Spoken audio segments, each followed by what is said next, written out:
ఓం శ్రీ మాతృపితృగురుదైవాయ నమః.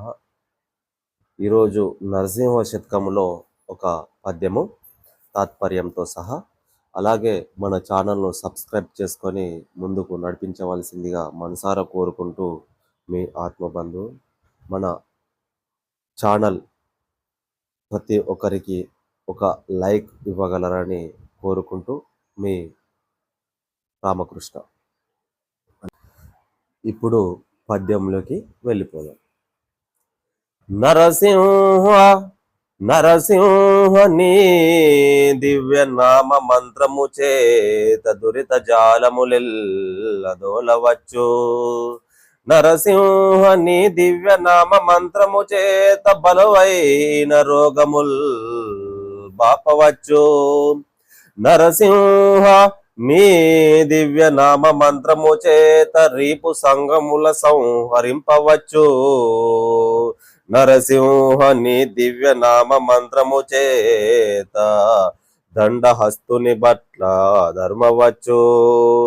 బలిరా బలిరా నే నీ మహామంత్ర బలము చేత దివ్య వైకుంఠ పదవిని సాధింపవచ్చు. భూషణ వికాస శ్రీ ధర్మపురి నివాస దృష్ట సంహార నరసింహ దూత దూరా.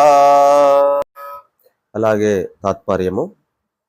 ఓ నరసింహస్వామి, నీ పవిత్ర నామ మంత్రముచే సమస్త పాపములను పోగొట్టవచ్చును, దీర్ఘ వ్యాధులను నివారించవచ్చును, శత్రు సంహారమును చెప్పవచ్చు, యమభటులను తరమవచ్చు. ఓహో, నీ నామ మంత్ర మహిమచే గొప్పదైన వైకుంఠమునందు పదవిని పొందవచ్చు.